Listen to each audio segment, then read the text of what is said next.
So when the original announcement of the Borderlands movie happened, I remember there was a ton of skepticism, mainly because we didn't know which direction this could actually go. I mean, we have the obvious it wasn't going to be good movies like Monster Hunter and Dead or Alive, and then we have the it's different enough to where it works movies like Sonic or Detective Pikachu. Hell, these days some adaptations are cult classics like the first Mortal Kombat or Angelina Jolie's Tomb Raider. But at least to me, Borderlands is in a weird place. Objectively, I could see how it could be just campy enough to become a cult classic. I could see how they would change just enough to make it into something that could work. But I also could see how this could absolutely suck. Now, I'm not the type to instantly throw movies or shows into the trash from inception. After all, I thought The Marvels and Rebel Moon would surprise people, only to end up surprised just how bad they ended up being. But for Borderlands, originally, from the time it was announced, I did put it in the trash department. But then I had a slight change of heart. Let me explain. I'm a fan of Borderlands. Massive, actually. Tediore and Hyperion allegiance, by the way. But from the first game to New Tales, I've liked most things about Borderlands, from the characters, except Ava, to the settings, and of course all the loot. No, it's not the most tactical shooter. Yes, it actually becomes quite easy the more skills you acquire. And yes, there is so much going on at times that it could almost feel like you need an actual mental break in the quest for orange and pearlescent colored loot. I get that. But that's also part of the charm of Borderlands. It's funny, it's witty, it's crazy, it's provocative. It was also at its absolute height 12 years ago. And Tiny Tina's Wonderlands really didn't do that much to bring it back to relevancy. Now, sometimes that doesn't matter, especially when you have a brand character.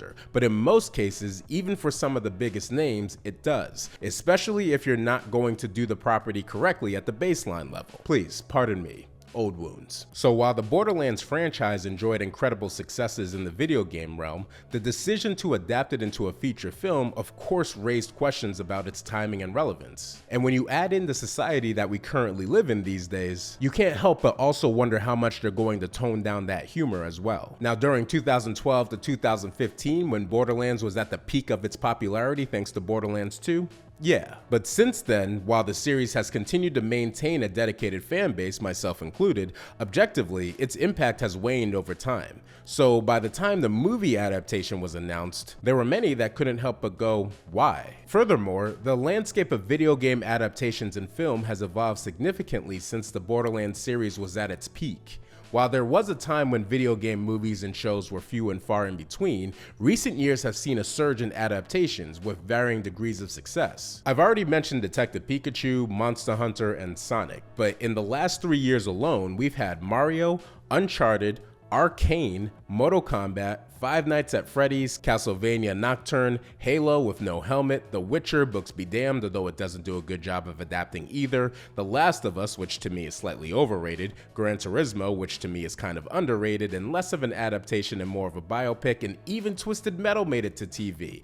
Albeit many years later. And that's just me naming some. There are quite a bit more. Suffice to say that the market for video game adaptations has become increasingly saturated and more competitive. But because some of these films and shows are actually quite good, Borderlands may struggle to stand out and capture the attention of audiences because, as always, fan bases will be curious if this is yet another attempt to capitalize on nostalgia rather than a genuine desire to tell a compelling story. And speaking of story, can Borderlands, especially in this climate, even capture the unique tone and humor from the games? Would they even be allowed? Maybe, maybe not, but I will give them credit where it's due. From a look standpoint, it doesn't look that bad, and over-the-top action isn't that hard, you just need to actually have it be there. But can Borderlands, which is strongly known for its irreverent humor and crassness, both of which are part of its appeal, actually capture that tone? And then I realized something. They don't have to, because this isn't really a Borderlands movie. Sure, they have the characters and the different manufacturers, and they'll have specific scenes that look like things you've seen in the games, but deep down, this is about as Borderlands of a Borderlands movie as Monster Hunter is a Monster Hunter movie. And it's actually the cast that made me realize that. You see, the studio knows that Borderlands doesn't have the appeal from a name standpoint alone. They also seem to know that a pure Borderlands movie probably wouldn't work that well. After all, many people weren't even asking for one. And that's not automatically to say that this iteration will, but the way they set it up might actually make it easier for them to reach some success. Thus, when you look at the casting and it feels off, it's because it is off, and that's purposeful. Consider this. Think about who they really got. it's actually a pretty star-studded cast. You've likely heard of or have seen them in something. I mean, the movie has Cate Blanchett, Gina Gershon, Jamie Lee Curtis, Bobby Lee, but there are specifically two people who stand out: Jack Black and Kevin Hart. Now, I think to most people, fans included, Jack Black as Claptrap makes perfect sense. But Kevin Hart as Roland, I couldn't see it. And then I could, the moment I stopped expecting Roland. Because if you take a step back and look at the movie from the viewpoint of somebody who doesn't know anything about the games, then what you're really looking at is a sci-fi Mad Max mixed with Guardians of the Galaxy and the Suicide Squad. And if we're just being objective here, that's probably the exact way they should sell it. For example, if you're one of the original fans, then you know the character of Roland. You know he's a stoic and formidable soldier in the games. He also has a relationship with Lilith, who is going to be played by Cate Blanchett, which I don't think that's going to happen in the movie. But would the stoic aspect really work in a movie such as this?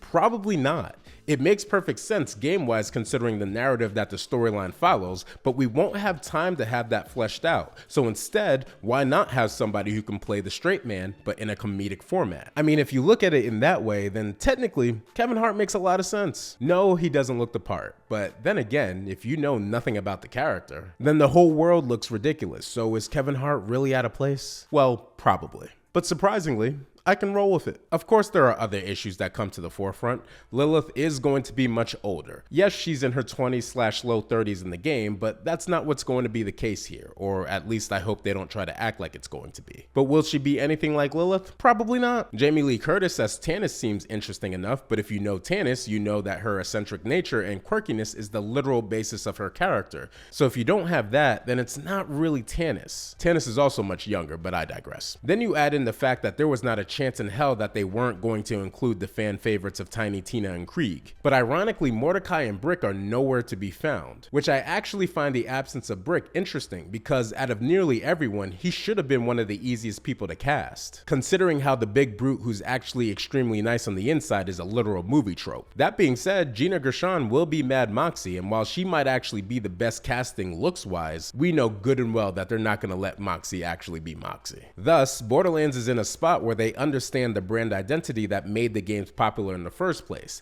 but they don't actually care about it because they don't think targeting that audience would give them the same return on investment. So then the question becomes, will it work? Well, we've seen an example of it somewhat work with Uncharted, where despite not reviewing that well, still made money by prioritizing the star power of the cast instead of having better casting fits and story. And in an industry that struggled over the last couple of years, it makes sense to try and go after everyone rather than a particular group like a few movies have tried recently. Yes, it runs the risk of overshadowing the characters and narratives of the Borderlands universe, but it also has a chance to be a surprise. So yeah, we could end up with another Monster Hunter, and that's probably what we'll end up with. But it's also possible that we end up with something like the latest Dungeons and Dragons as well. And if that ends up being the case, I don't know if any of us really lose. Now, as a fan, Kevin Hart as Roland seems so ridiculous. But I have this random, and I mean extremely random feeling that he actually might carry the movie. Cause to be fair, he was one of the best things about Jumanji.